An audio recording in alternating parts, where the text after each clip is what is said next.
വയനാട്ടിൽ പുനരധിവാസം മുടങ്ങിയത് സംസ്ഥാന സർക്കാരിന്റെ കെടുകാര്യസ്ഥത കൊണ്ടാണെന്ന് ബിജെപി സംസ്ഥാന അധ്യക്ഷൻ കെ സുരേന്ദ്രൻ. തിരുവനന്തപുരത്ത് ബിജെപിയുടെ സംഘടനാ പർവം യോഗത്തിൽ സംസാരിക്കുകയായിരുന്നു അദ്ദേഹം. കേന്ദ്രം നൽകിയ 860 കോടി രൂപ ട്രഷറിയിൽ ഉണ്ടായിട്ടും ദുരിതബാധിതർക്ക് വാടക കൊടുക്കാനുള്ള പണം പോലും സർക്കാർ നൽകിയില്ലെന്നും അദ്ദേഹം ആരോപിച്ചു. വയനാട്ടിൽ പുനരധിവാസം മുടങ്ങിയത് പിണറായി വിജയൻ സർക്കാരിന്റെ പിടിപ്പുകേടാണ്. ചെലവഴിക്കാൻ കാത്തുകിടക്കുന്ന 860 കോടി രൂപ ട്രഷറിയിൽ ഉണ്ടായിട്ടും വാടക കൊടുക്കാൻ സർക്കാർ കാശ് ചെലവാക്കുന്നില്ല. സംസ്ഥാന സർക്കാർ പുനരധിവാസത്തിന്റെ ഒരു അന്തിമമായിട്ടുള്ള പാക്കേജ് തയ്യാറാക്കിയിട്ടില്ല. അവിടെ ഒരു തരത്തിലുള്ള പുനരധിവാസ പദ്ധതികളും ആരംഭിച്ചിട്ടില്ല.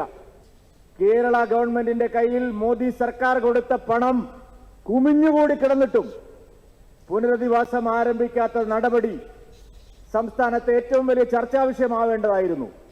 പക്ഷെ നിർഭാഗ്യവശാൽ നമ്മുടെ UDF-നെയും LDF-നെയും ഒട്ടും വേദനിപ്പിക്കരുത് എന്ന് നിശ്ചയിച്ചുറപ്പിച്ചിട്ടുള്ള നമ്മുടെ മാധ്യമങ്ങളടക്കം അവർക്ക് അനുകൂലമായ നിലപാടാണ് സ്വീകരിച്ചത്.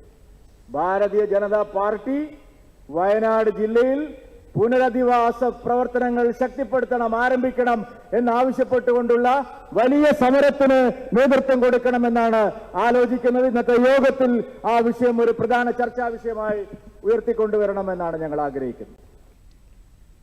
വയനാട് ദുരന്ത നിവാരണത്തിന് കേന്ദ്ര അവഗണന നേരിട്ടുവെന്നത് വ്യാജ പ്രചരണമാണെന്ന് തെളിഞ്ഞ സാഹചര്യത്തിൽ സംസ്ഥാന സർക്കാർ പരസ്യമായി മാപ്പ് പറയണമെന്ന് കെ സുരേന്ദ്രൻ ആവശ്യപ്പെട്ടു.